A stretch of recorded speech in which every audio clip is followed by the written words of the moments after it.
बोलिए भागवत स्वरूप भगवान की जय।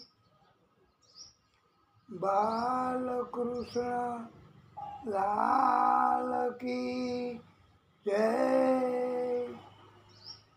आदि शक्ति की जय।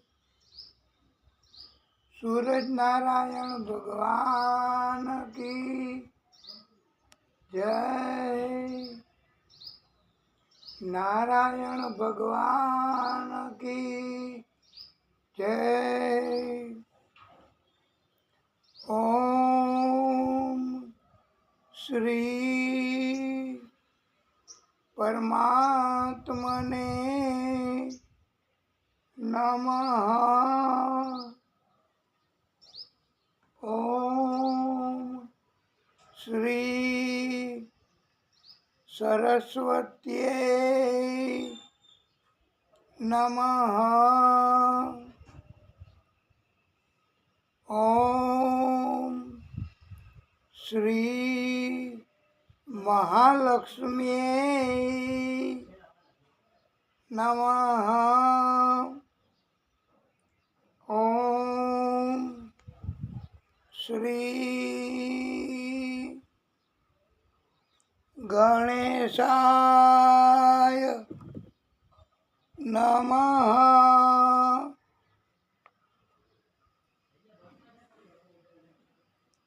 ओम श्री पुराण पुरुषोत्तमाय नमः।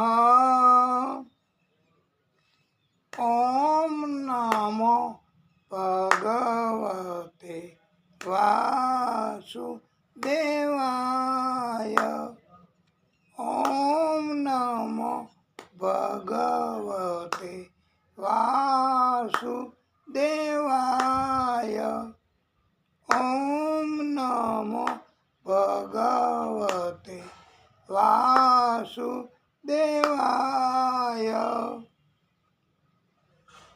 આ મંત્ર બોલવાથી, જપ કરવાથી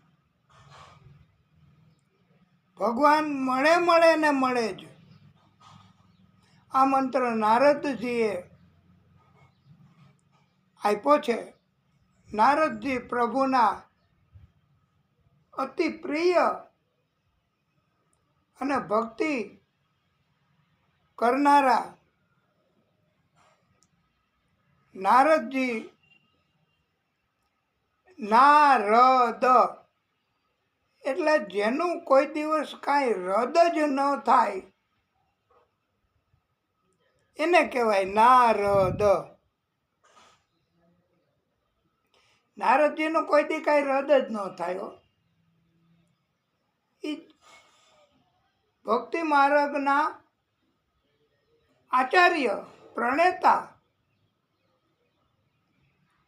નારદજી, એમની ઉપર ભગવાનની બહુ કૃપા. અને આપણે તો ભાગવત કથા કરીએ, નારદજીની કૃપા તો થાય જ.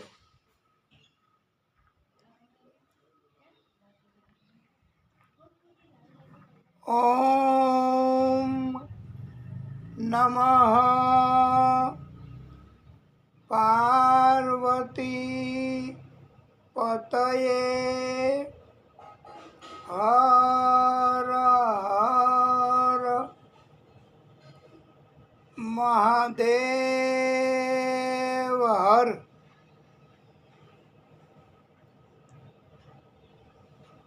વાલા ભક્તો, આપ સર્વેના હૃદય કમળમાં બિરાજતા આદિશક્તિઓ.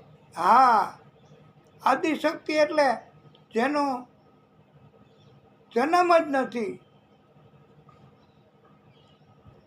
અને અંતેય નથી.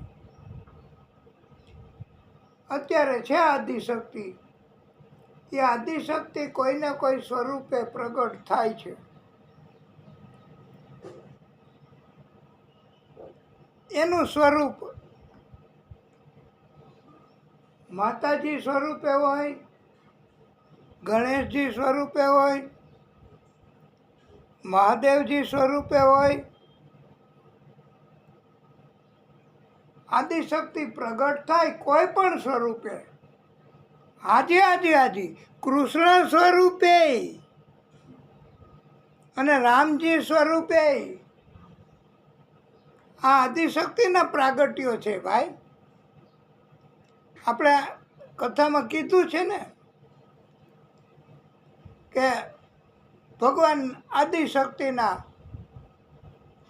24 અવતારો અને એ અવતારોની કથા ભગવાનના જ, એટલે ભગવાનના જ અવતાર અને ભગવાનના અવતારોની જ કથા એને કહેવાય ભાગવત.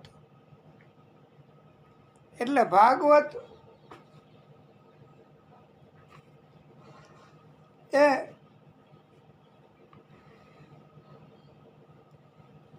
ભગવાનનું સ્વરૂપ છે, આદિશક્તિનું સ્વરૂપ છે, વાણી સ્વરૂપ, વાંગમય સ્વરૂપ.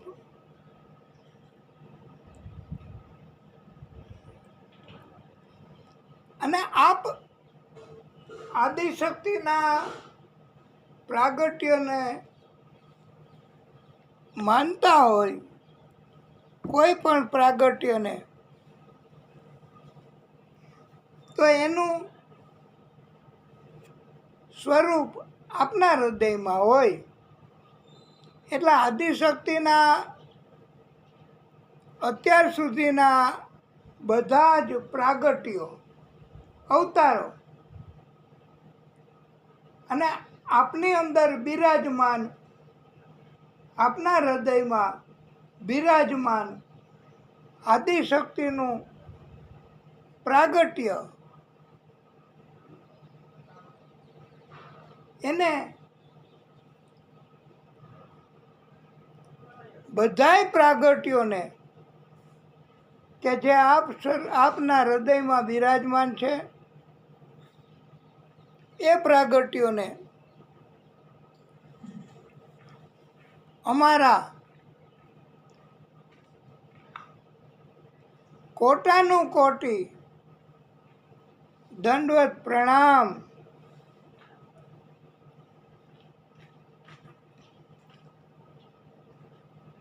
શ્રી વૃંદાવન બિહારી લાલ કી જય. આપણા ભાગવતજી એનું મંગલાચરણ કરીએ છીએ નિત્ય ભાગવત અંતર્ગત. અને આજે ગઈકાલે જેમણે 11 કરી હતી ને, એને આજે પારણા કરવાના છે. ના, એ અમારા તરફથી નથી, તમે ઈશારો કરોમાં, પણ આપણા બધાની ભક્તિ એના કારણથી, જેની આપણે ભક્તિ કરીએ છીએ એના તરફથી છે. વાલા ભક્તો, આ નિત્ય ભાગવત ભગવાન, આ નિત્ય ભાગવત અંતર્ગત આજે આપણે એ કરાવે એવી કથા કરશું. બાકી વાતાવરણ તો બહુ વાદળિયું, બહુ ખરાબ, આ રોગચાળો ફેલાવે એવું છે ભાઈ. અને આપણે શક્ય એટલી ભક્તિ વધારી દેશું. અને જો સરખાપણું નથી, નિત્ય ભાગવત કથામાં મંગલાચરણમાં ફેરફાર સાથે અમે બોલીએ છીએ અને નવી નવી વાત કરીએ છીએ. તો આપણે ગણેશજી એમને રાજી કરવાનો પ્રયત્ન કરીએ, બહુ સરસ મંત્ર બોલીશું. વિઘ્નેશ્વરાય વરદાય સુરપ્રિયાય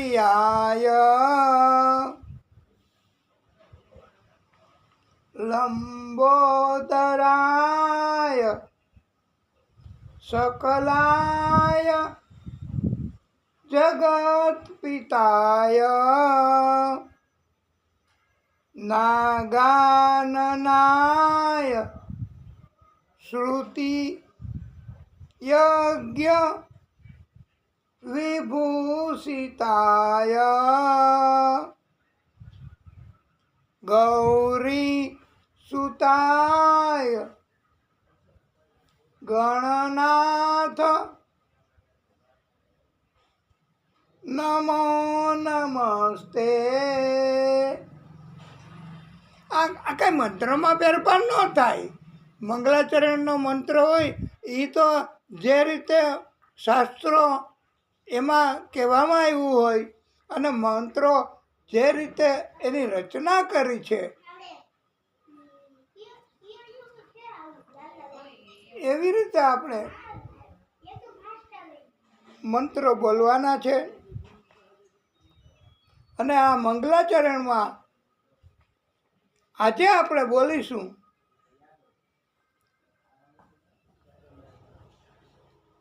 આજે આપણે એમ કરો ને ભાઈ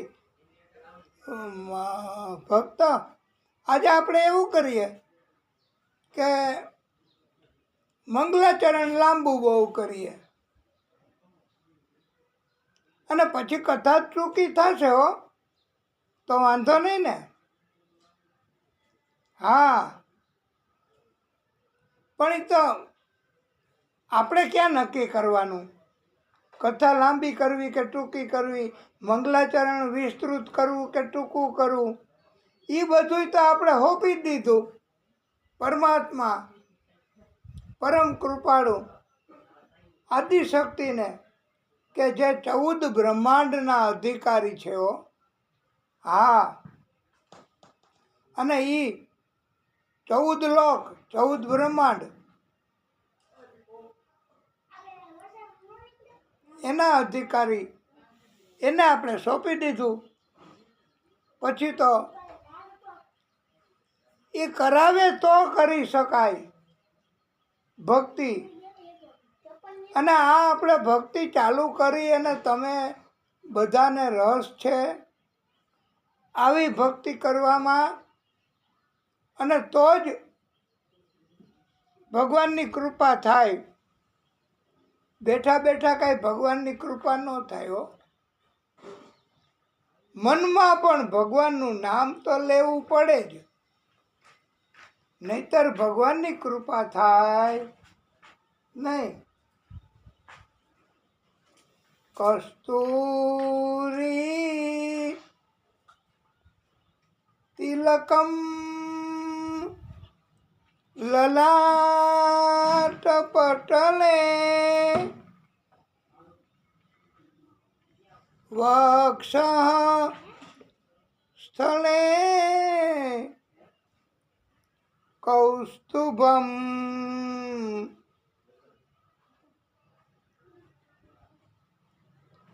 નાસાગ્રે વરમોક્તિકમ કરતલે વેણું કરે કંકણમ સર્વાંગે હરિચંદનમ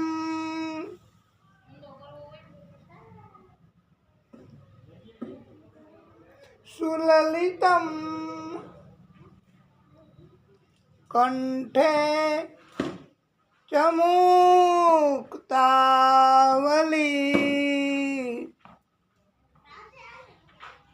ગોપસ્ત્રી પરિવેષ્ટિતો વિજયતે ગોપાલ ચૂડામણી.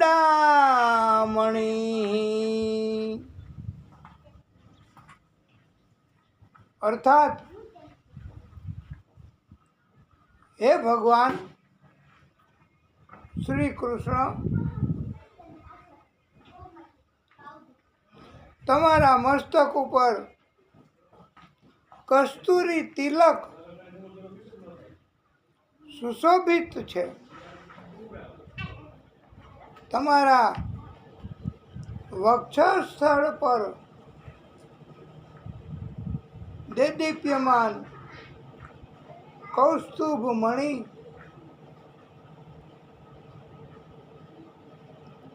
બિરાજમાન છે તથા તમારા હાથના કાંડા ઉપર, તમારા હાથના કાંડામાં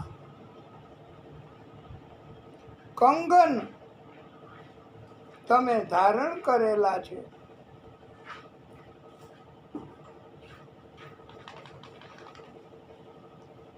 હે હરિ, તમારા આખા શરીર ઉપર સુગંધિત ચંદન લગાવેલ છે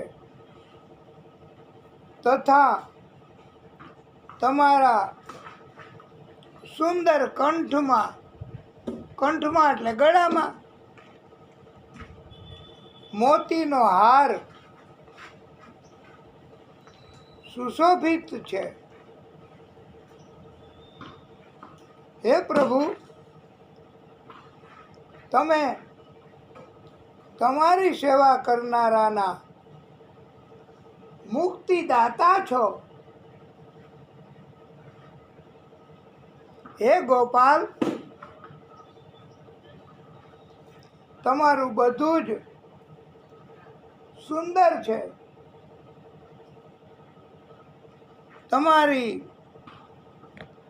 જય હો, જય હો, જય હો.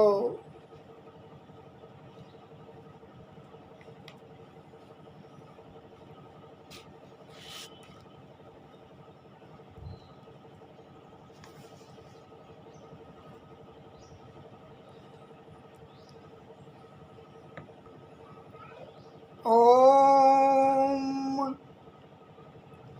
સૂર્યદેવાય નમો નમઃ. ઓમ અરુણ દેવાય નમો નમઃ. ઓમ આદિ ભૂતાય નમો નમઃ. ઓમ આદિત્યાય નમો નમઃ. ઓમ રવિ દેવાય નમો નમઃ. ઓમ ભાસ્કરાય નમો નમઃ. ઓમ અચ્યુતાય નમો નમઃ. ઓમ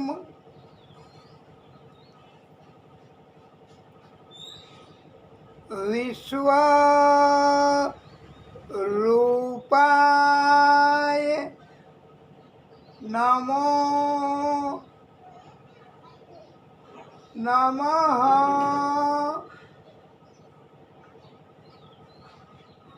આ વિશ્વરૂપ એ પણ સુરત દાદાનું એક અનગિનત નામો પૈકીનું છે. બહુ સુંદર, બહુ સરસ. બધાય નામો આમ તો બહુ સરસ છે, પણ આપણે ભક્તિ કરવામાં પસંદ પડે એવા નામ આપણે લેવા. ભગવાન તો રાજી જ છે હો, એ તો કૃપા કરે જ. તમને ગમે એવું નામ લ્યો કે ભગવાનને ગમે. ભગવાનને તો બધુંય પસંદ છે ભાઈ. ભગવાનની પાસે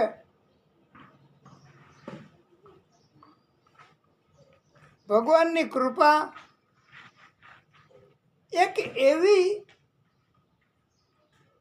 ભક્તિ મેળવવા અને ભક્તિ કરવાની થાય છે કે જો ભગવાનની કૃપા થાય તો આપણે ભવ પાર ઉતરી જાય. એટલે એનો અર્થ શું થયો? બીજો જન્મ જ લેવો ન પડે. હા,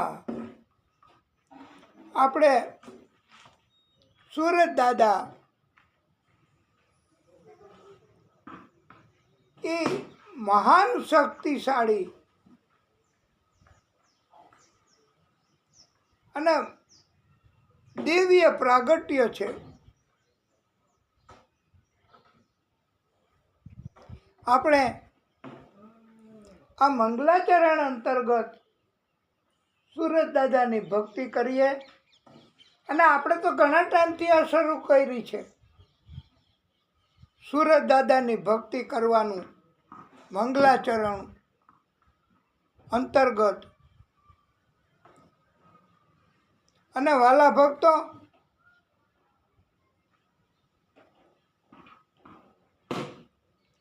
સુરત દાદાની ભક્તિ કરીએ.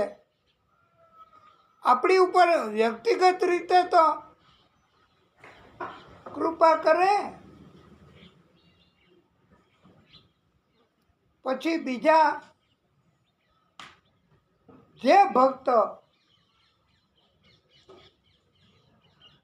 આપણા કાર્યમાં સહકાર મદદ કરે એની ઉપર એના પ્રમાણમાં ભગવાન કૃપા કરે. ઘણાય તો અહીંયા કોણ જાણે કેમ ભક્તિ કરવાની ઈચ્છા થાય છે, અને આજે તમે મોડા આવ્યા તો આપણે થોડીક મોડી કથા ચાલુ કરી. અને મોડી કથા ચાલુ કરીએ, પણ કથા તો એના ટાઈમે જ પૂરી કરશું. અલબત્ત થોડુંક મોડું થાય તો એ તો પ્રભુની કૃપા. અને આપણે આપણું ભવિષ્ય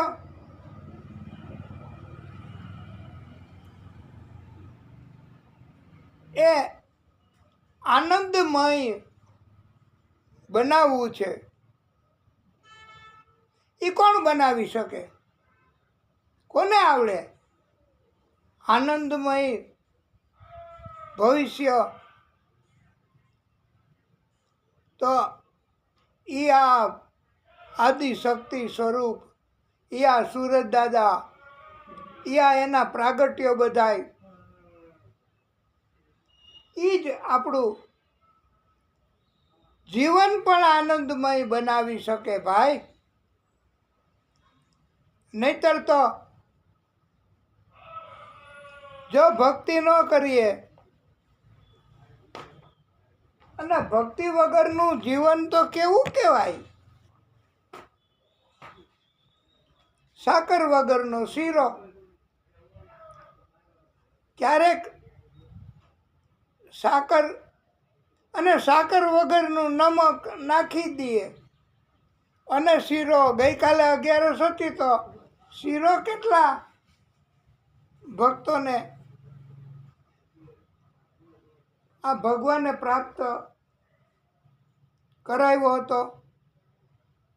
આ ફરાળી શીરાની વાત છે હો, ફરાળમાં ખવાય એવા શીરાની. તો 11 ગઈકાલે મોટી 11 હતી હો. હા, અને આપણે 11ની વાત કરી જ છે. આજે આપણે સુરત દાદાનો મંત્ર બોલીશું. આ નિત્ય ભાગવત અંતર્ગત આપણે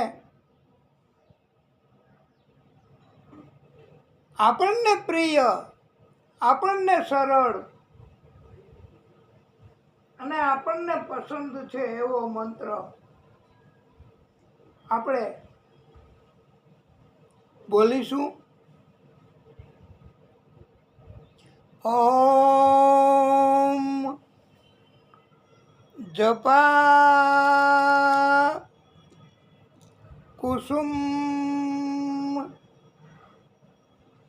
સંકાસમ કાશ્યપેયમ મહાદ્યુતિમ તમો રીમ સર્વ પાપઘ્નમ પ્રણતોસ્મિ દિવાકરમ. આ દિવાકર એ પણ સુરત દાદાનું જ નામ છે હો. હા,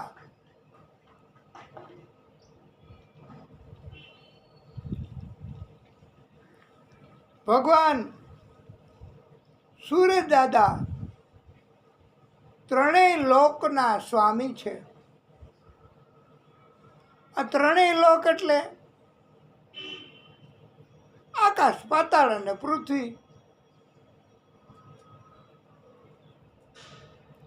અને મંગલાચરણમાં એકને એક જ શ્લોક, એક જ વાત, એક જ કથા અને પ્રભુને પસંદ હોય એવા કીર્તન મંગલાચરણમાં બધું કરી શકાય છે. આપણને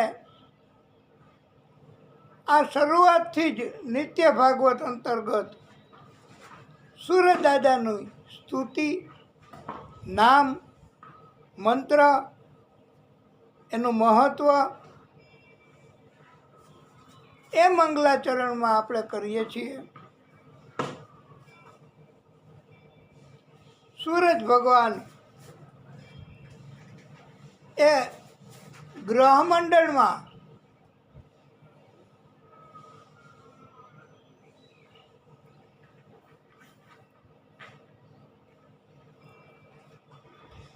જપા પુષ્પની જેમ જ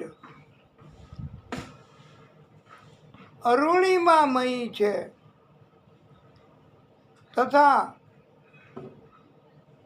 સૂરજ ભગવાને પ્રચંડ તેજ ધારણ કરેલું છે. સૂરજ ભગવાન બધા મનુષ્યોના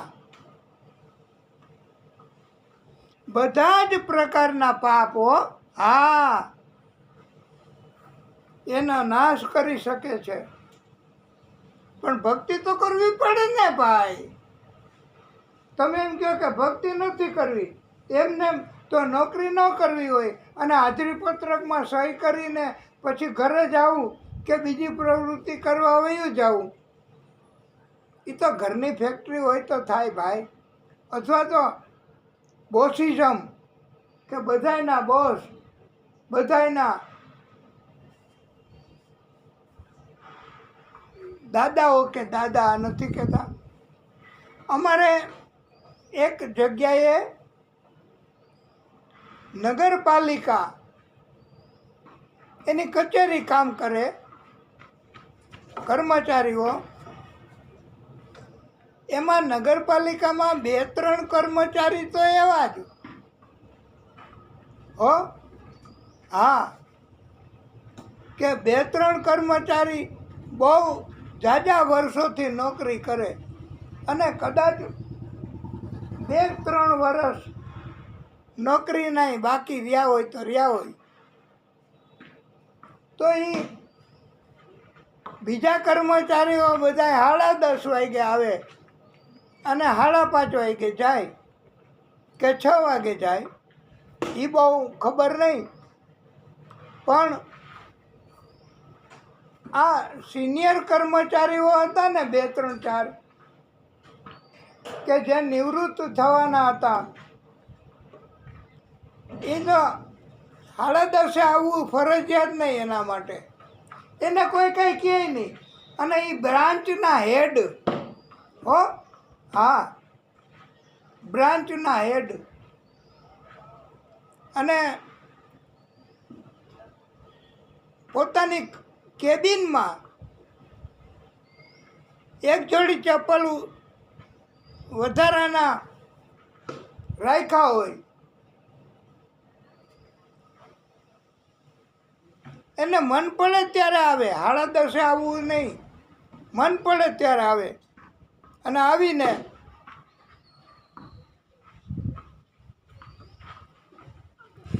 હાજરી પત્રકમાં સહી કરી જાય. હાજરી પત્રક એમાં સહી કરીને પછી કોણ જાણે ક્યાં જાય. એનો નંબર હોય, ફોન નંબર,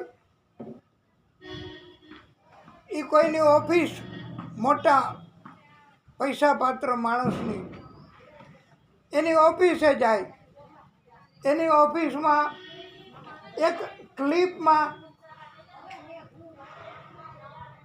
રૂપિયાની નોટો 500 વાળી, 200 વાળી, 100 વાળી, 50 વાળી, 20 વાળી એ ક્લિપમાં ભરાવેલી હોય. અને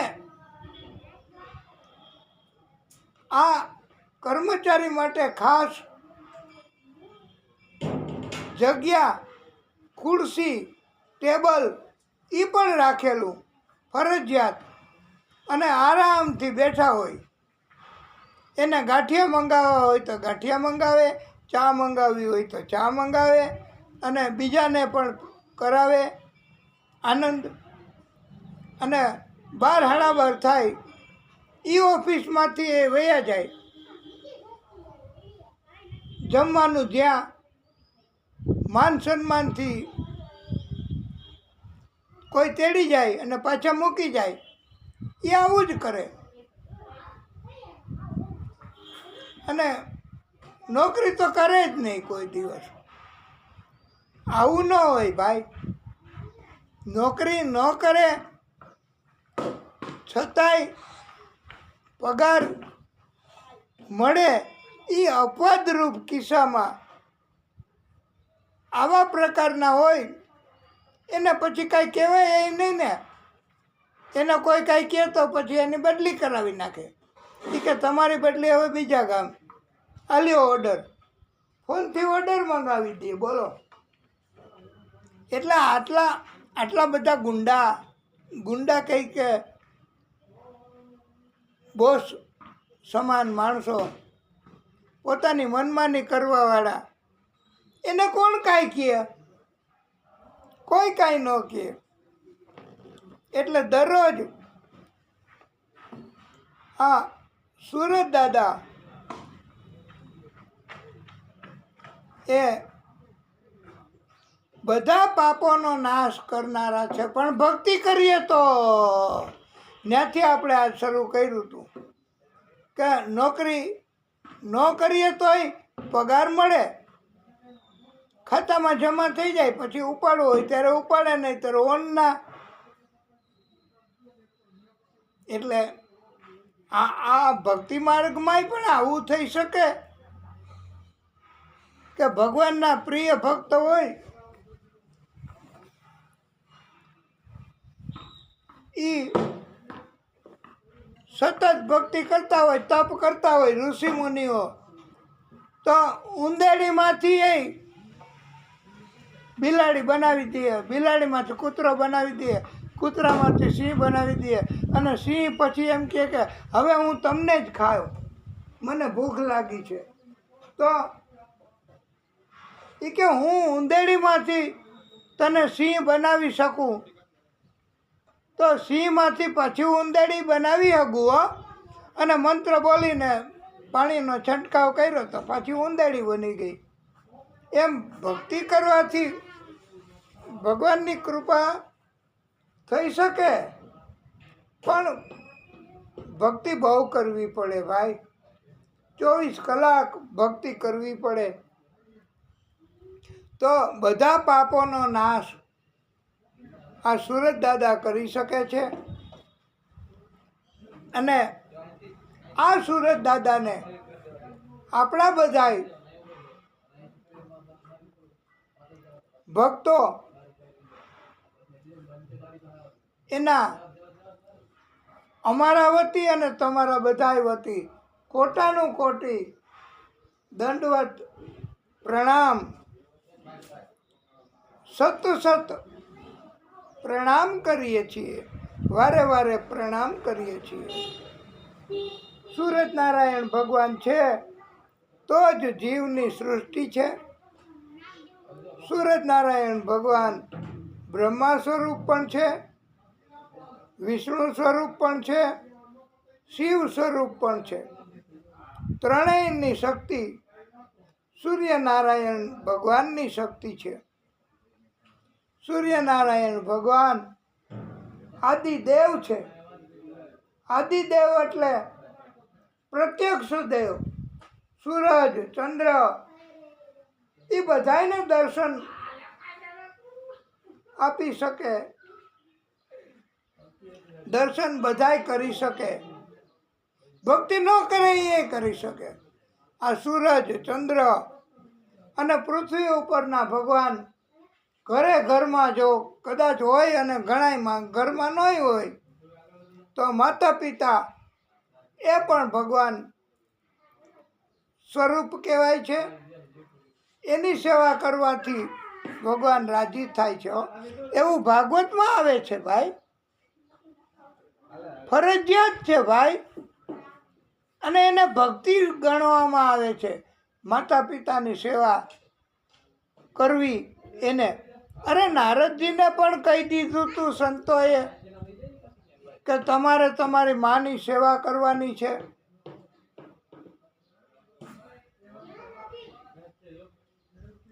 અને ધૃતરાષ્ટ્ર અને ગાંધારી એની સંતાનો નહોતા, એને કોઈ તો સેવા કરે એમ, તો પાંડવોને ત્યાં સેવા કરવા ઘટપણ વિતાવા ગયા હતા. આ બધી કથાઓ આવશે, આપણે કથાઓ કરીશું અને તમે બધા આનંદથી સાંભળજો.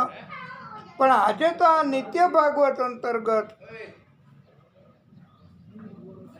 સુરત નારાયણ ભગવાન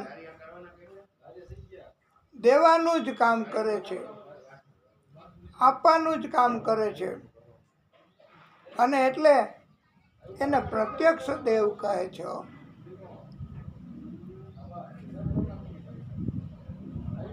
અને ઘણા વર્ષો પહેલા મહાન રચના અને એનું પ્રસારણ એ મોટા પ્રમાણમાં કર્યું છે.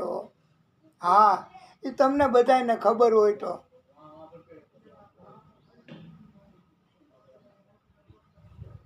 माँ बाप की सेवा की नहीं, बाद में मंदिर जाने से क्या फायदा।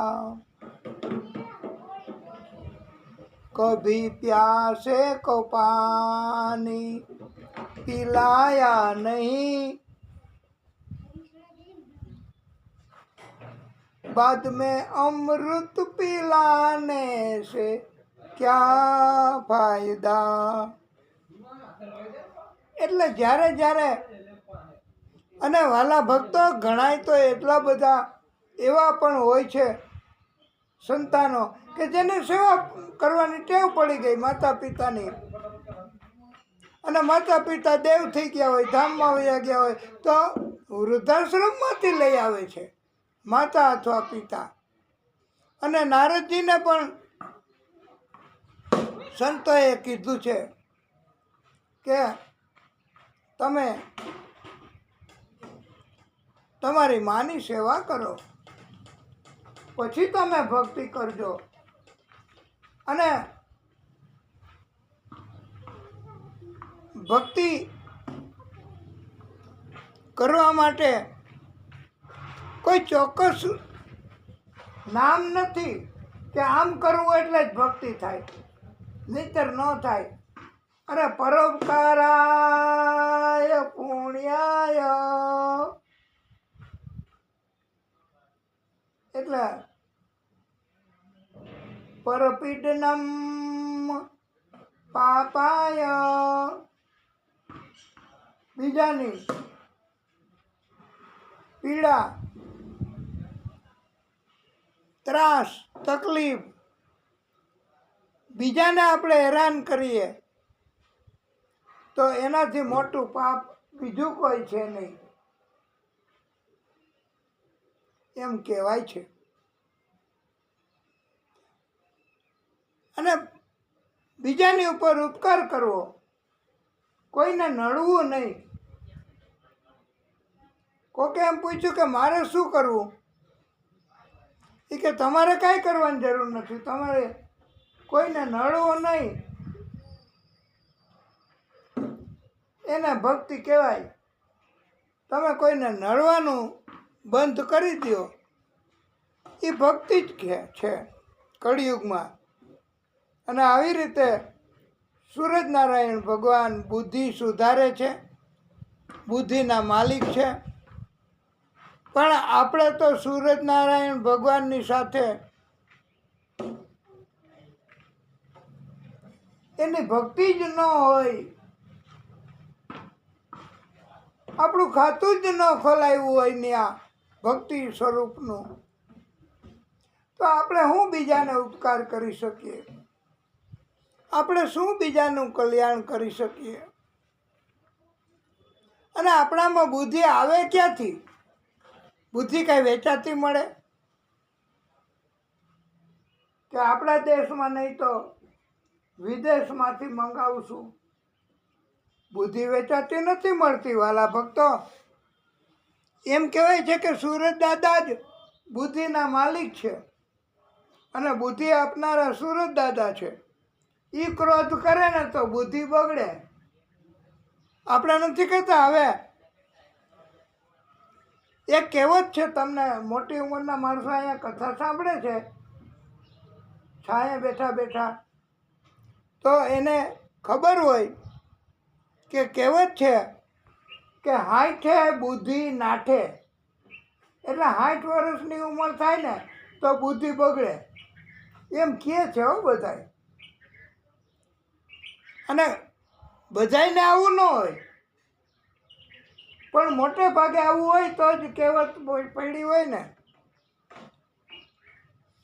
એટલે સૂરજ દાદાની કૃપા, સૂરજ દાદા નારાજ થાય તો બુદ્ધિ બગડે, અને સૂરજ દાદાની કૃપા થાય તો બુદ્ધિ આવે, અને બુદ્ધિ આપણા હૃદયમાં ઓટોમેટિક આ આરોપિત કરે। આદિશક્તિ ભગવાન બધાયના હૃદયમાં બિરાજમાન છે। અને સૂરજનારાયણ ભગવાન દેવાનું જ કામ કરે છે, માટે સૂરજનારાયણ ભગવાનને દેવતા કહેવાય છે. એ દેવાવાળા જે બધું આપવાનું જ કામ કરે ને એને દેવતા કહેવાય, અને લેવાનું કામ કરે એને લેવતા કહેવાય. તો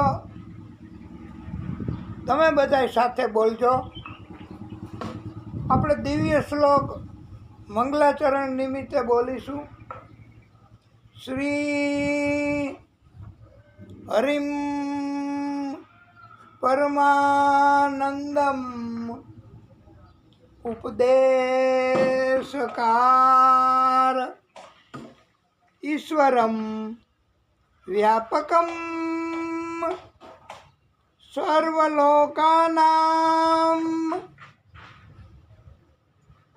કારણમ તમ નમામિ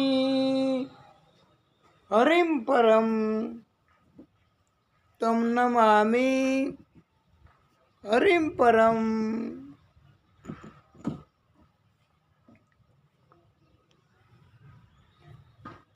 આપણે પરમ કૃપાળુ પરમાત્માને અતિ પસંદ છે એવો શ્લોક મંગલાચરણ નિમિત્તે આજે બોલીશું. સશંખ ચક્રમ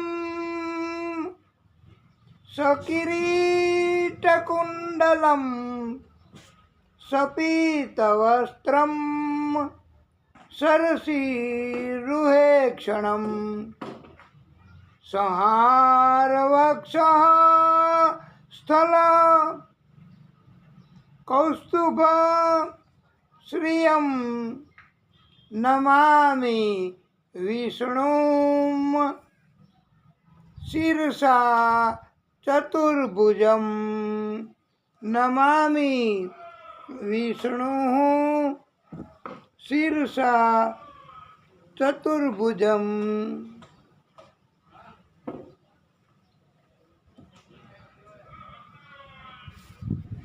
આપણે પ્રભુને રાજી કરવા અને ગુરુપુરમ હવે આવશે હમણાં 2-3 દિવસમાં. આજે 12 થઈ ગઈ કહેવાય. પછી જ્યારે જે કરતા હોય ત્યારે તો પ્રભુને રાજી કરવા એની ભક્તિ કરવી. એમાં ઉત્તમમાં ઉત્તમ ભક્તિ તો હરિશરણમ હરિશરણમ હરિશરણમ શ્રી હરિશરણમ શ્રી હરિશરણમ શ્રી હરિશરણમ હરિશરણમ શ્રી હરિશરણમ. यही एक मंत्र है प्यारा हरिशरणम हरिशरणम. लगा लो प्रेम से नारा हरिशरणम श्री हरिशरणम हरिशरणम हरिशरणम हरिशरणम श्री हरिशरणम. बचाई लाज द्रौपदी की लगाई चीर की ढेरी बचाई लाज द्रौपदी की लगाई चीर की ढेरी. दुशासन खींच के हारा हरिशरणम હરિશરણમ હરિશરણમ હરિશરણમ હરિશરણમ શ્રી હરિશરણમ શ્રી હરિશરણમ હરિશરણમ હરિશરણમ શ્રી હરિશરણમ.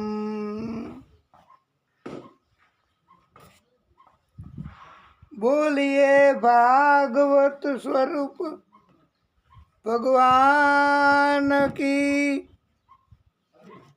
જય.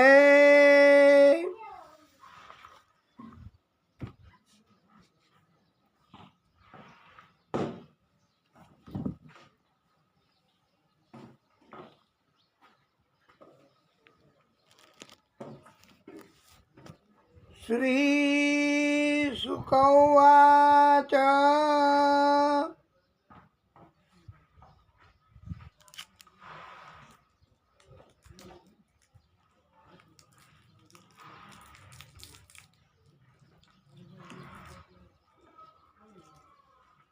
હે રાજન,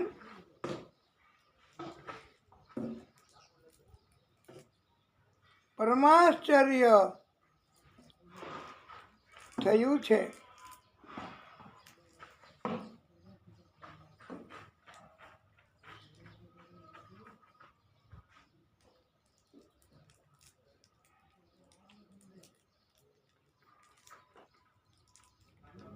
નાભાગ એ વનમાં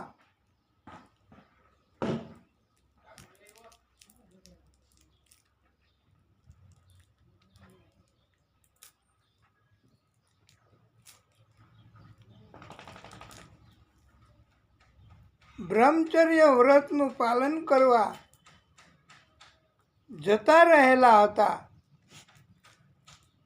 આ નાભાગ એમના ભાઈઓ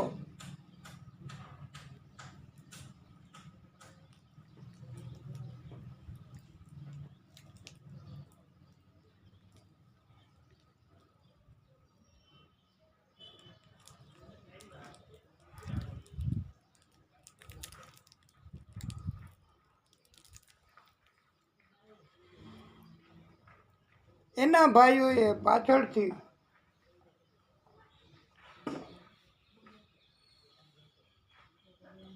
પોતાની પિતાની મિલકતોના ભાગ પાડી લીધા. બધાય ભાઈઓના ભાગ જુદા જુદા થઈ ગયા. ના ભાગ એનો ભાગ પિતાએ રાખ્યો નથી.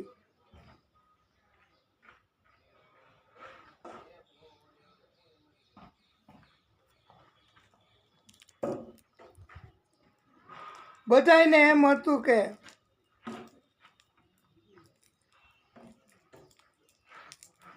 ના ભાગ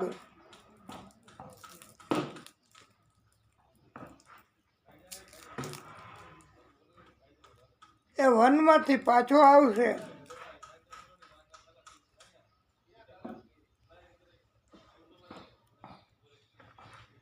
તો આપણે વિચારશું. પણ એને પહેલાંથી જ ભક્તિમાં બ્રહ્મચર્ય વ્રત એનું પાલન કરવામાં અને પ્રભુ તરફ જ એનું ધ્યાન હતું. અને બધાયને એવું હતું કે એ પાછો આવશે જ નહીં. વનમાં ગયો તપ કરવા, પછી હવે એ પાછો નહીં આવે. પણ આ તો આપણે ધારીએ એવું કાંઈ થાય નહીં. હરિ ઈચ્છા કેવલમ બલિયસી બલિયસી કેવલમ હરિ ઈચ્છા. હરિ ઈચ્છા બળવાન છે. પરમાત્માની કૃપા, પરમાત્માની ઈચ્છા હોય એમ જ થાય. અને પરમાત્માની લીલા કેવી કહેવાય? કે બધાએ ભાગ પાડી લીધા પિતાની મિલકતના, અને આ નાભાગ ભાઈ હતો પોતાનો, છતાંય એનો ભાગ જુદો રાખ્યો નહીં.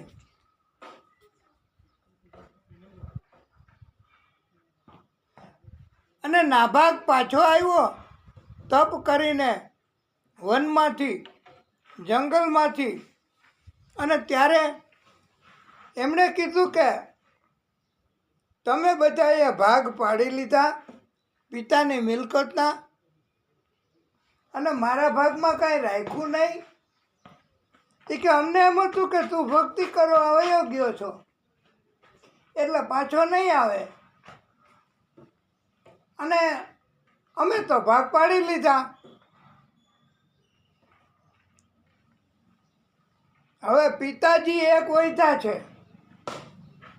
ભાઈઓએ જવાબ આપ્યો કે પિતાજી એક વૈધા, અને ઈ તારા ભાગમાં રાયખા કહેવાય. તું પિતાજીને રાખ.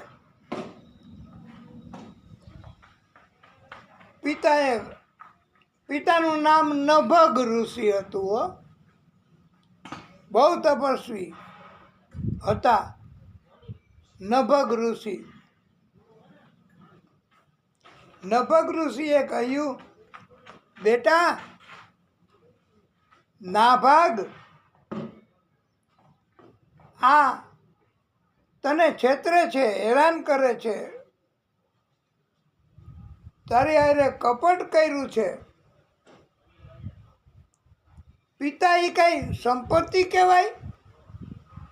પણ ભાગવતમાં એવું આવે છે, અને એટલા માટે તો આપને ખાસ આ કથા આજે કરવી પડે છે કે પિતા એ પણ એક સંપત્તિ જ કહેવાય સંતાનો માટે.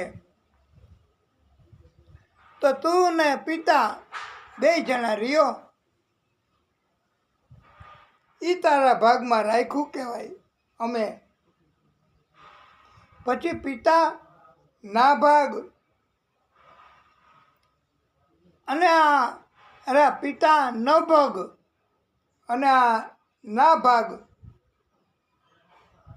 એ બે સાથે રહેતા હતા. શું કરે? પિતાથી થાય એવું કામ કરે, ભક્તિ કરવાનું, કથા કરવાનું, અને કોઈ કાંઈ આપે તો એમાં ગુજરાન હલાવે. અને આ દીકરો તો ભેગો રહીએ, એ કામ કરી શકે ઘરમાં, અને પિતાની સેવા થાય એટલી કરે. નભગ ઋષિની હો. હા, બીજા બધા દીકરાઓએ ખરેખર જુઓ ને તો ભાગવતકારોના કહેવા મુજબ બીજા બધાએ સંપત્તિ મિલકત નથી લીધી. એ તો ખાલી દુનિયા, એમાં દુઃખી થવાનું સાધન કહેવાય. આ સંપત્તિ મિલકત એનાથી સુખ કાયમી નથી મળતું. આલા ભક્તો, સાચી ભક્તિ, સાચી સંપત્તિ આ પિતા પોતે પિતાને રાખ્યા. નાભાગ નામના દીકરાએ, તો આ નાભાગ નામના દીકરા એણે સાચો ભાગ લીધો કહેવાય. આ નાભાગ નામના પુત્રએ સાચું કર્મ કર્યું કહેવાય. એણે ભક્તિનું કાર્ય કર્યું કહેવાય. પિતાને સાથે રહીને પિતાની સેવા કરી. નભગ ઋષિએ કહ્યું, બેટા નાભાગ અંગીરા ગોત્રના વિદ્વાનો એક બહુ મોટો યજ્ઞ કરે છે હો. આ યજ્ઞની વાત પણ આપણે સાથે સાથે કહેવાની છે. ભાગવતમાં બધુંય કીધું છે. અને આપણે જે લોકો યજ્ઞ કરે છે એ નહીં કાંઈક ઉપયોગી થાય એટલા માટે આપણે આ યજ્ઞ જે કથામાં આવતો હોય એ કથા આજે આપણે કરીએ છીએ કે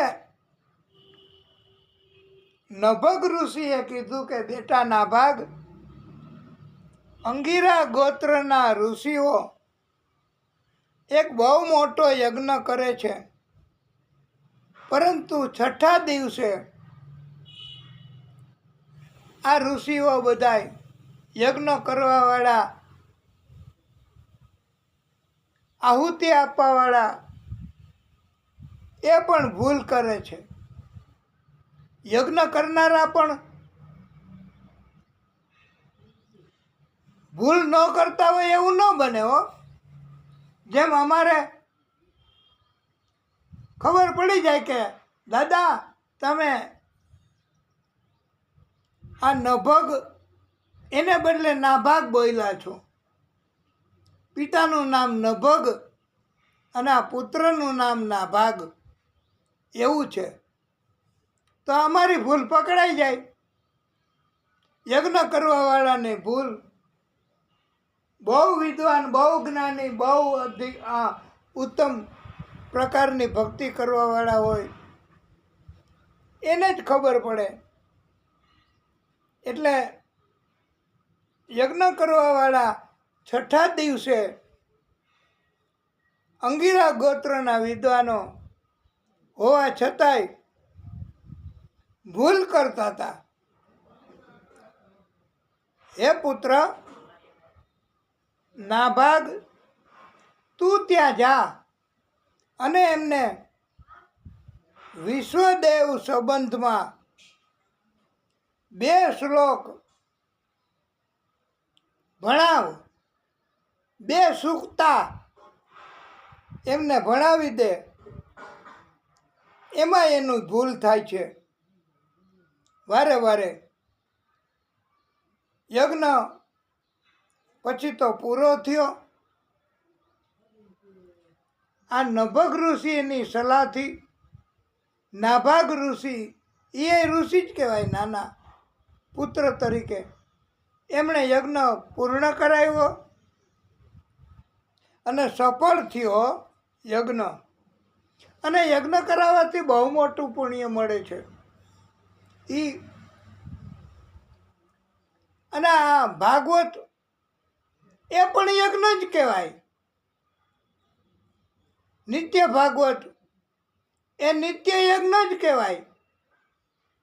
કારણ કે ભાગવત એને મુંડી યજ્ઞ કહેવાય છે.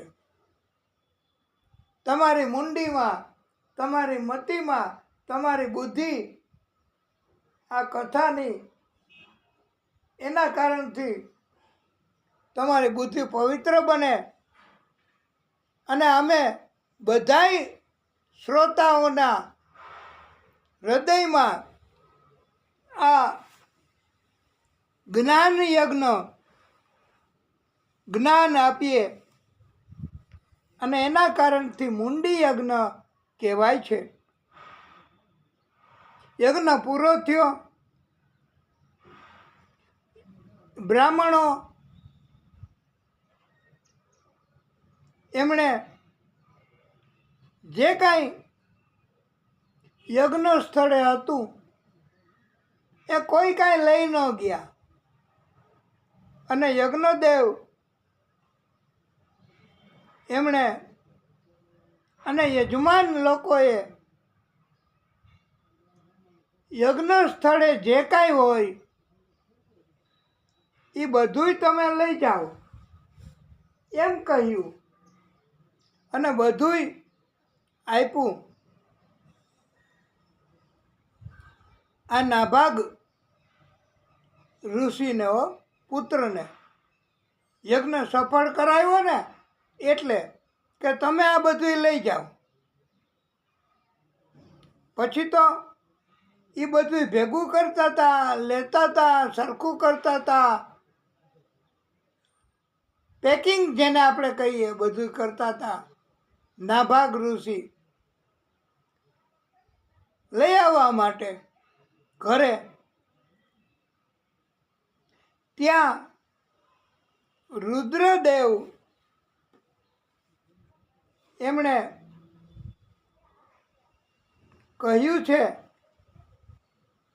પ્રગટ થઈને કે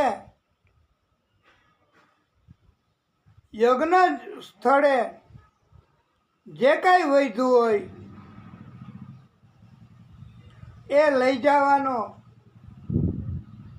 આ તમને એટલા માટે કહેવામાં આવે છે વાલા ભક્તો કે યજ્ઞની જગ્યાએ જે કાંઈ વધ્યું હોય સામગ્રી, પૂજાપો, કોઈ પણ, એ રુદ્રદેવ એમનો અધિકાર છે. પછી રુદ્રદેવની કૃપા થાય ને રુદ્રદેવ આપે તો બ્રાહ્મણ લઈ જઈ શકે. ભાગવતમાં આવું લખ્યું છે. અને નાભાગ એમને કહ્યું કે આ મારો અધિકાર છે, હું રુદ્રદેવ છું, હું રુદ્ર છું. અને રુદ્ર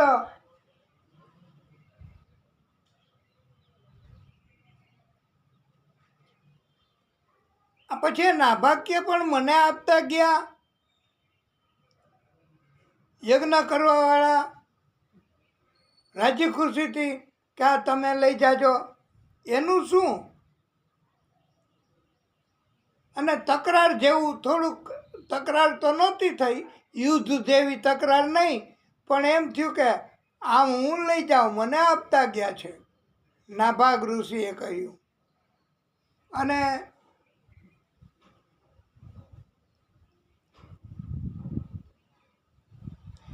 આ મારો અધિકાર છે. રુદ્રદેવ કે શાસ્ત્રોમાં લખ્યું છે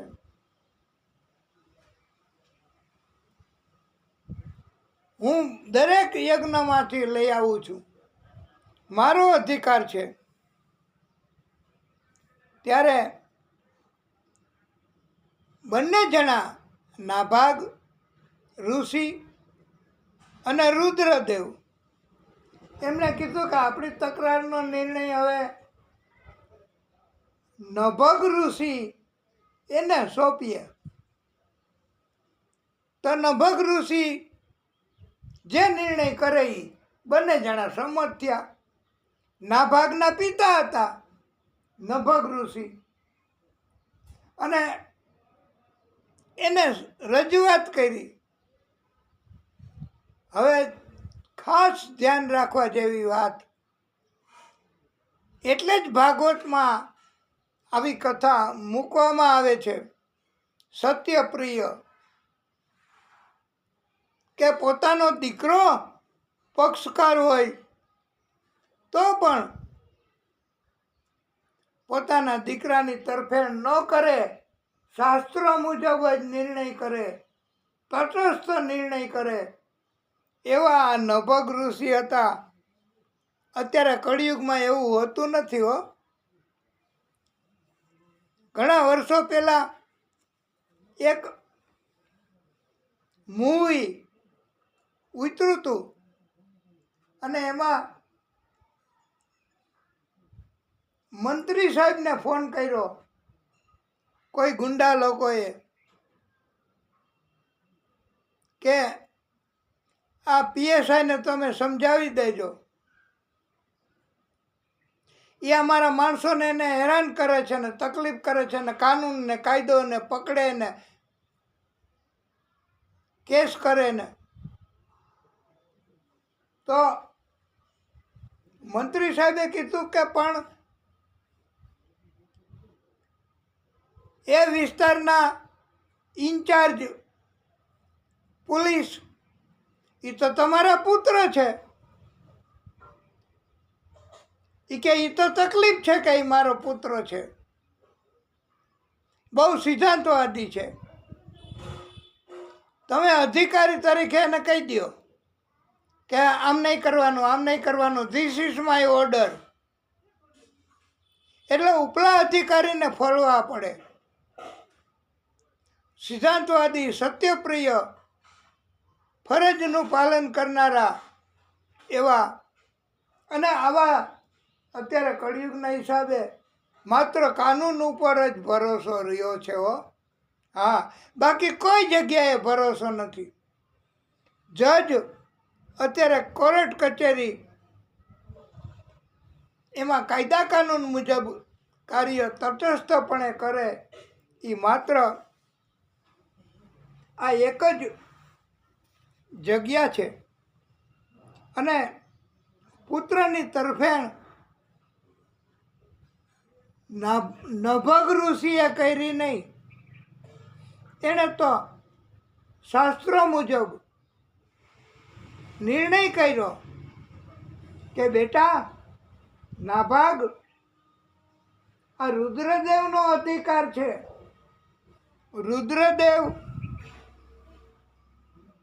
એ યજ્ઞ જગ્યાએ વધેલું જે કાંઈ હોય એ બધું જ રુદ્રદેવ લઈ જઈ શકે છે. અને આવો તટસ્થ નિર્ણય પોતાના દીકરાના ફેવરમાં ન કર્યો એવા આ નભગ ઋષિ સત્યપ્રિય હતા હો. હા,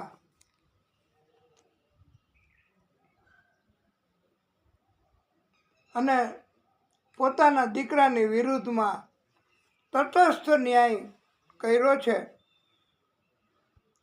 આવું જજમેન્ટ. અને અત્યારે કળિયુગ છે તો ઘણી વખત એવું દ્રષ્ટાંત આપવામાં આવે છે. કેવું કે અમને એમ થાય છે કે આ તબક્કે અમારે આપને આ કથા દરમિયાન, નિત્ય ભાગવત દરમિયાન અમારે એક દ્રષ્ટાંત આપવું એવી ઈચ્છા થાય છે. પછી તમારે નિર્ણય કરવાનો કે જજમેન્ટ કેવું કહેવાય.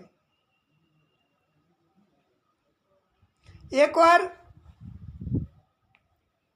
હંસ અને હંસલી કાગડાના માળામાં, કાગડાના મકાનમાં રોકાણી, રાત રોકાણા. પછી બીજા દિવસે કાગડો કે આ તો મારી છે પત્ની. એ કે પણ જોતો ખરા, આ હંસલી છે એ મારી જ હોય, કેવી સુંદર, મારા જેવી જ છે. કાગડો કે ના, મારા જેવી છે, મારી પત્ની છે, મારો અધિકાર છે. બે વચારે તકરાર થઈ. કાગડો કે મારી પત્ની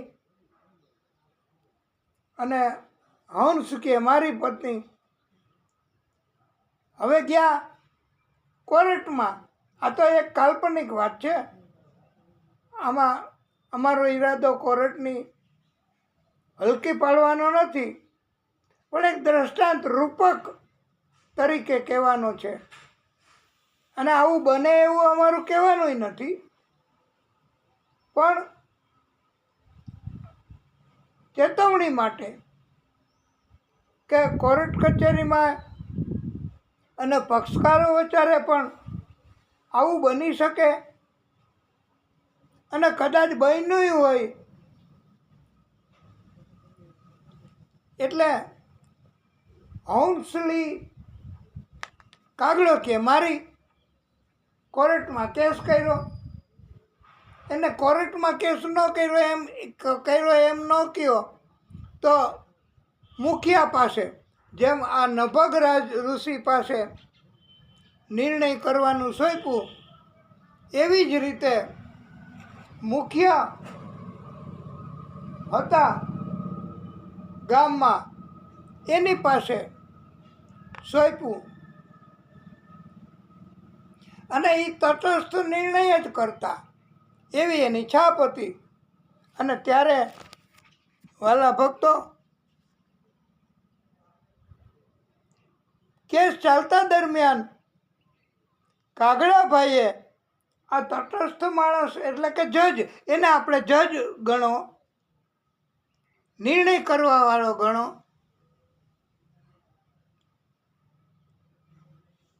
અને આમાં આપણે કાનૂનની તોહીન કરવાનો કોઈ ઈરાદો નથી કે જજ અને જજમેન્ટ સાચાય આવે ને ખોટાય આવે, ઘણાયને સાચા લાગે ઘણાયને ખોટા લાગે, એવો બંધારણીય અધિકાર છે.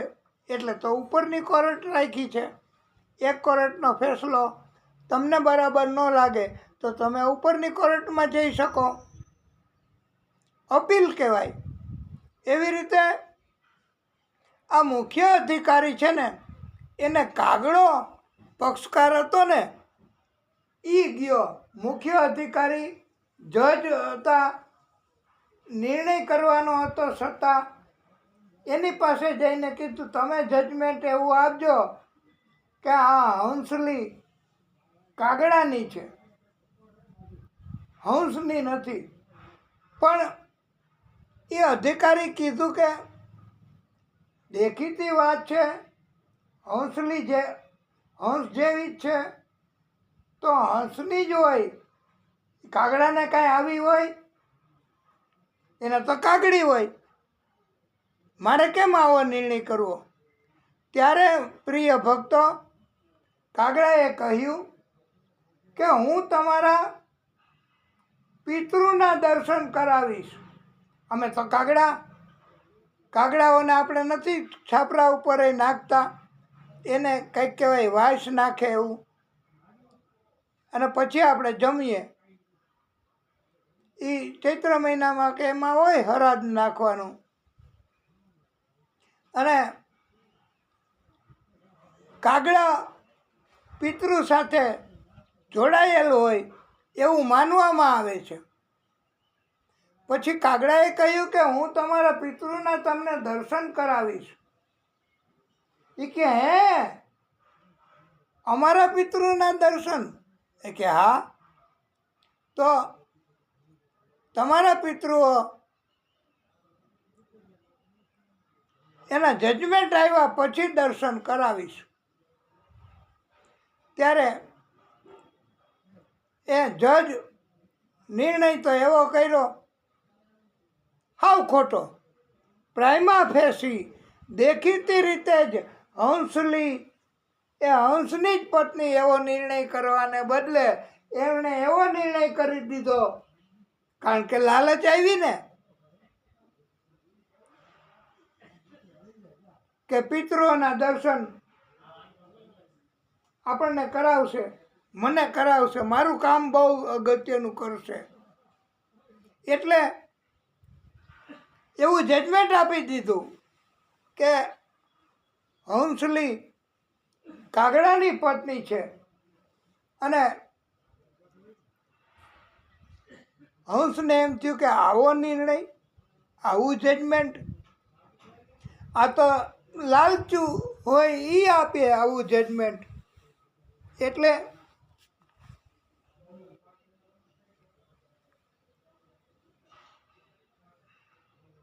પછી તો કાગડાને કહ્યું કે હવે મને પિતૃના દર્શન જલ્દી કરાય, તારી ફેવરમાં મેં જજમેન્ટ આપી દીધું છે. એટલે કાગડો કે હું ઉઠતો ઉઠતો જાઉં છું, તમે મારી પાછળ પાછળ આવેલા આવો, હું તમને દર્શન કરવા લઈ જાઉં પિતૃના.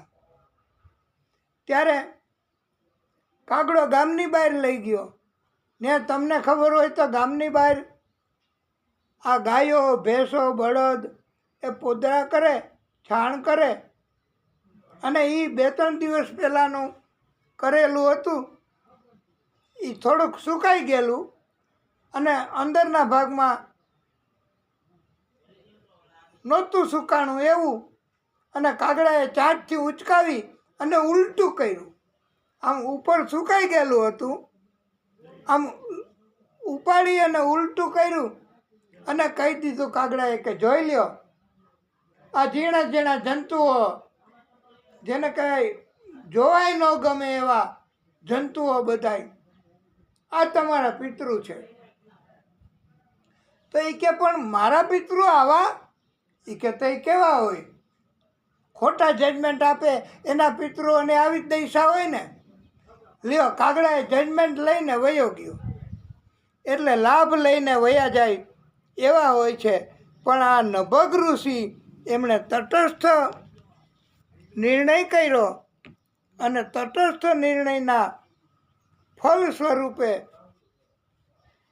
રુદ્રદેવ પણ પ્રસન્ન થયા. રુદ્રદેવે નભગ ઋષિને પ્રણામ કર્યા અને કહ્યું કે ધન્ય છે તમારા જજમેન્ટને. હો, તટસ્થ જજમેન્ટ, તમે કોઈની તરફેણ ન કરી, શાસ્ત્ર મુજબ, કાનૂન મુજબ તમે જજમેન્ટ આપ્યું છે.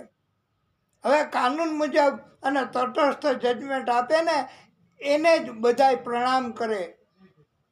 બાકી તો ખબર પડે ત્યારે ખબર પડે કે ટેમ્પર્ડ કળિયુગમાં તો હોય, પણ આપણને ખબર ન હોય. અને રુદ્રદેવ એમણે સાચા જજમેન્ટથી જે કાંઈ હતું બધું એ નાભાગને આપી દીધું કે ભલે મારી ફેવરમાં ચુકાદો આપ્યો નભગ ઋષિએ, પણ મારે નથી જોતું, હું તમને આપું છું રાજી ખુશીથી, તમે રાખો. બધુંય આપી દીધું રુદ્રદેવે.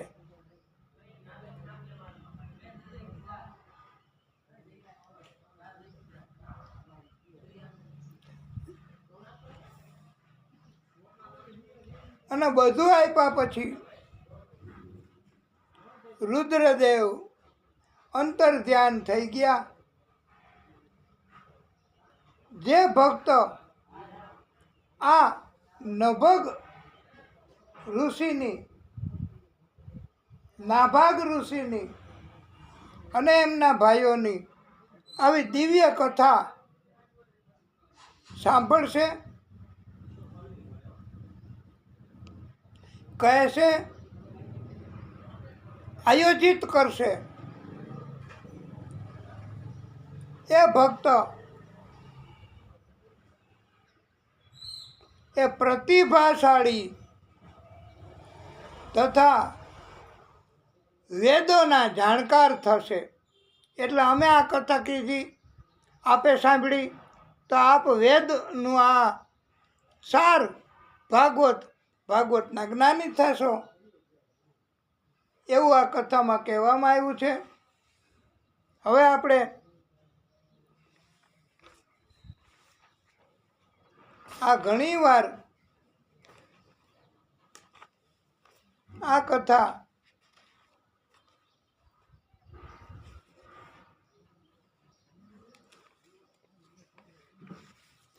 પણ સુંદર મજાની કથા એકદમ વિસ્તારથી આપને સંભળાવી. હવે અતિ સુંદર અને અતિ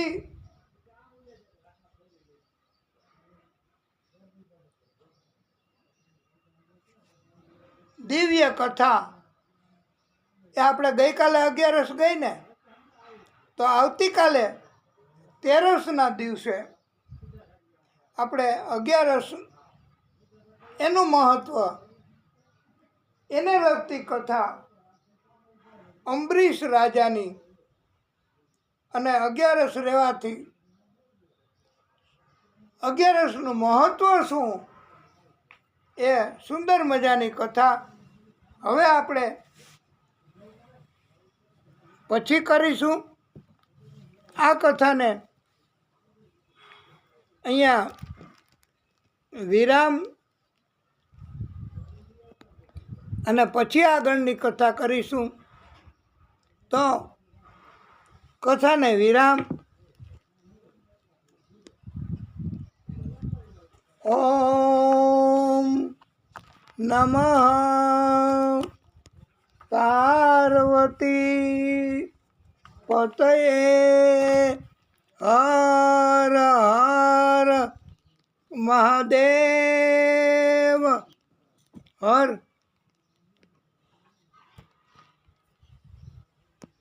કથાને વિરામ. બોલીએ ભાગવત સ્વરૂપ ભગવાન કી જય.